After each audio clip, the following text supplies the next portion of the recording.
राम राम सा। आज मैं आपको सोमवती अमावस्या के विषय में बता रहा हूँ। सोमवती अमावस्या, हमारे शास्त्र में सोमवती अमावस्या की बहुत महिमा बताई गई है।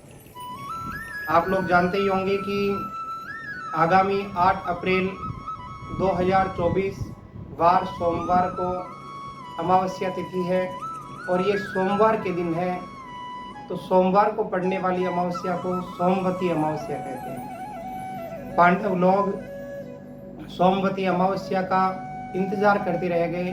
उनके समय में सोमवती अमावस्या आई ही नहीं, परंतु आज इस कलयुग में सोमवती अमावस्या का अवसर हमें बार बार मिलता है।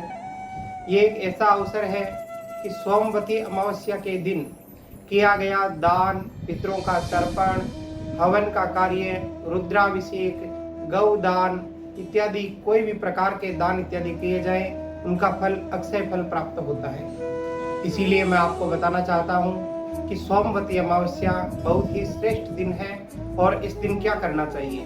इस दिन हमें बहुत प्रकार के दान पुण्य, गौदान, गौशाला जाना और गाय माता की सेवा। यदि आप स्वयं जाकर के गौशाला में गाय माता की सेवा कर सके बहुत बढ़िया है। यदि आप नहीं कर सकते हैं तो आपको गाय माता के लिए कोई ना कोई भेंट गौशाला में अवश्य प्रस्तुत करनी चाहिए। आपके पास में गौशाला का नंबर होगा, गौशाला का अकाउंट नंबर में आप पैसा ट्रांसफर कर सकते हैं। यदि आपके पास में स्वयं की किसी गौशाला की जान पहचान नहीं है तो आप हमारा जो अकाउंट नंबर जो आपको स्क्रीन पर दिखाया जा रहा है, इन पे आप पेटीएम करके और आप रसीद प्राप्त कर सकते हैं। आप जैसे ही पेटीएम करेंगे आपका जो धन है वो गौशाला में पहुंच जाएगा और आपको रसीद मिल जाएगी। सोमवती अमावस्या एक ऐसा श्रेष्ठ दिन है, एक ऐसा मंगलमय दिन है। इस दिन किया गया पितरों के निमित्त दान पुण्य, धर्म, तर्पण इत्यादि का कार्य है। यदि आप भविष्य में भागवत जी की कथा करवाना चाहते हैं तो आप इस दिन संकल्प ले सकते हैं। आप इस दिन संकल्प ले लीजिए, हे पितृ देवताओं, आज सोमवती अमावस्या के दिन हम संकल्प ले रहे हैं, हम आपके निमित्त 1 वर्ष के भीतर में भागवत जी की कथा करवाएंगे। और ऐसा जब करते हैं तो पितर लोग उसी समय संतुष्ट हो जाते हैं कि हमारे वंश में, हमारी वंश परंपरा में कोई एक ऐसा हुआ है जो आज सोमवती अमावस्या के पवित्र दिन में इस प्रकार का संकल्प ले रहा है। यदि आप गौदान करते हैं, आपको तुरंत ही गौ मिल जाए तो आप सोमवती अमावस्या के दिन गौदान करिए। यदि आप सोमवती अमावस्या के दिन आपके पास में गाय नहीं है या गौ लेने वाला नहीं है तो आपको एक काम करना चाहिए। आप सोमवती अमावस्या के दिन गौदान के निमित्त संकल्प ले लीजिए कि मैं ये संकल्प ले रहा हूँ या ले रही हूँ कि मैं गौदान करूंगी और ये गौदान करने से मेरे पितृ देवता संतुष्ट होंगे। सोमवती अमावस्या के दिन किया गया तर्पण का कार्य, देखिए 3 जन के निमित्त तर्पण होता है। देव तर्पण, ऋषि तर्पण और मनुष्य तर्पण। देवताओं के निमित्त जो तर्पण किया जाता है वो आप गंगा जी में जाकर के या अपने घर में ही आप गंगा जल में जल मिला करके परात में और हाथ के आगे के हिस्से से आप तर्पण कर सकते हैं। ये देवताओं के निमित्त होता है। यह तर्पण पूर्व दिशा में मुंह करके किया जाता है और उसके बाद ऋषियों के लिए उत्तर दिशा में हाथ जोड़ करके और हाथ के मध्य में से ऐसे जल छोड़ करके ऋषियों के निमित्त किया जाता है।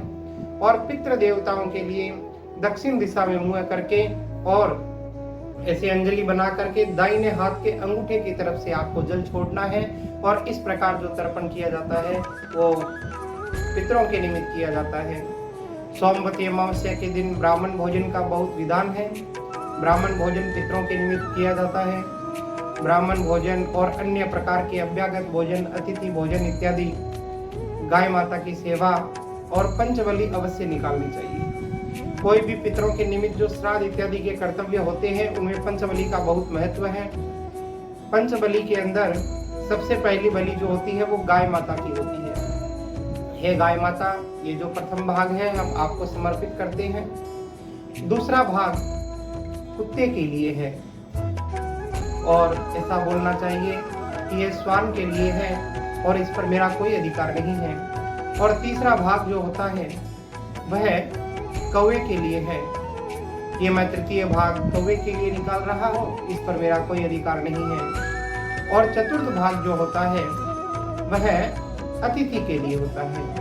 अतिथि, देखिए अतिथियों का सत्कार करना चाहिए। आप लोग जानते होंगे कि हमारे घर परिवार में अतिथि सत्कार तो अवश्य ही होना चाहिए।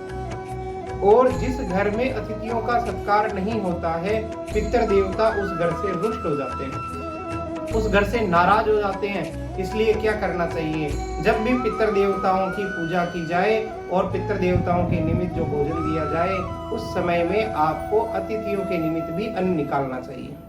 अतिथि के निमित्त अन्न निकाल करके और आप अभ्यागत लोगों को दे दीजिए और उसके बाद में आप पितरों के निमित्त प्रार्थना करिए, ब्राह्मण भोजन करवाइए। यदि अतिथि को नहीं दिया जाता है तो पितृ देवता वो भोजन स्वीकार करते ही नहीं, अतृप्त रह जाते हैं। इसीलिए मैं हमेशा कहता हूं कि प्रतिदिन कोशिश करिए आपके घर में कोई ना कोई अतिथि आए, और जब अतिथि घर में आए तो वो आकर के आपके घर में जलपान भी करे, जल पिए, आप उन्हें चाय नाश्ता दे सकते हैं, भोजन करवा सकते हैं, उनकी सेवा शुश्रूषा करके आप अतिथियों को संतुष्ट करिए।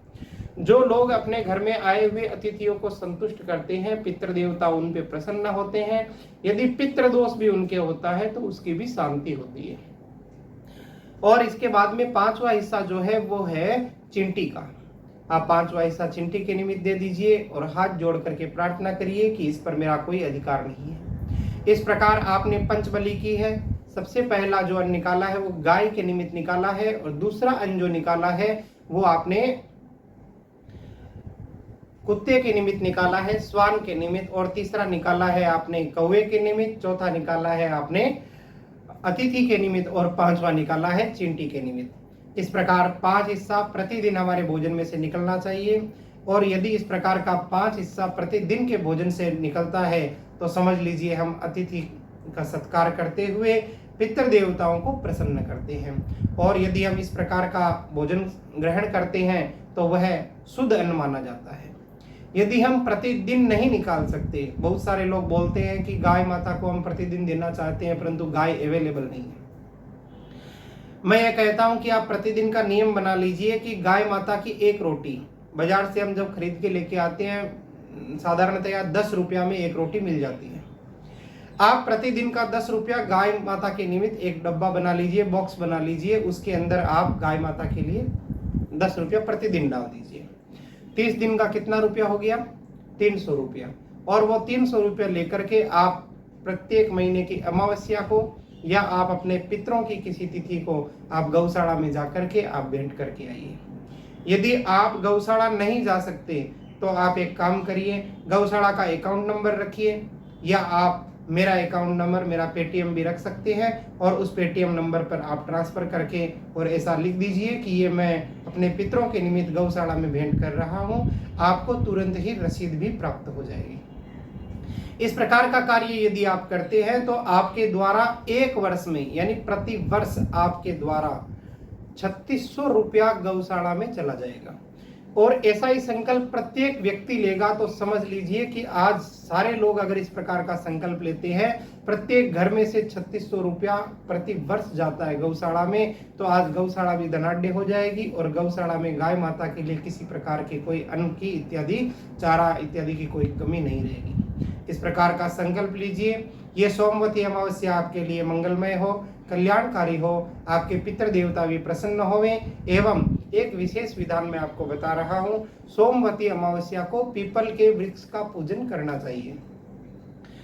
यदि आप धर्म को संग्रहित करना चाहते हैं तो आपको अवश्य ही सोमवती अमावस्या के दिन पीपल वृक्ष की पूजा करके और उसके चारों ओर 108 परिक्रमा करनी चाहिए। कच्चा सूत लेकर के और उसके चारों ओर आप राउंड करिए और कच्चा सूत 108 बार लपेट दीजिए। और सोमवती अमावस्या के दिन आप गीता जी का पाठ कर सकते हैं। गीता जी का पाठ करते हैं और रुद्राभिषेक का इसमें विशेष महत्व बताया गया है। सोमवती अमावस्या के दिन यदि आप 11 ब्राह्मणों से रुद्राभिषेक का कार्य करवाते हैं तो यह सर्वोत्तम उपाय बताया गया है। इससे पितृ देवता भी प्रसन्न होंगे एवं जन्म पत्री में कोई प्रकार के ग्रह दोष इत्यादि होंगे उनकी भी शांति होगी। आपको मैंने बहुत प्रकार से सोमवती अमावस्या और इसके प्रति श्रद्धा उत्पन्न करने के लिए उपाय बताए हैं। मुझे आशा है कि आपको यह वीडियो देख करके बहुत अच्छा लगा होगा। सोमवती अमावस्या एवं इससे जुड़े बहुत प्रकार के जो उपाय है, विधि है, विधान है, उनके बारे में मैंने आपको बताया है। यदि आप भविष्य में भी हमसे बहुत प्रकार के विधि विधान, समय समय पर व्रत, उत्सव, त्योहार के विषय में, हमारी भागवत कथा एवं राम कथा के बारे में आप समझना, जानना चाहते हैं, हमसे संपर्क करना चाहते हैं, तो जो स्क्रीन पर नंबर चल रहे हैं आप उन पे संपर्क कर सकते हैं। हमारा यूट्यूब चैनल है जस्ट जायल, आप इसे सब्सक्राइब कर सकते हैं। सब्सक्राइब करिए और बेल आइकन जरूर दबाइए। इससे क्या होगा, आपको समय समय पर नोटिफिकेशन मिलता रहेगा। और हमारे वीडियो आपको अच्छे लगते हैं, आप इन्हें शेयर करिए और अपने इष्ट मित्रों को भी बताइए कि वो भी लोग सब्सक्राइब करें। हमसे जुड़े रहिए, भगवान की कृपा आपके ऊपर बनी रहेगी। जय श्री कृष्णा, जय श्री राम।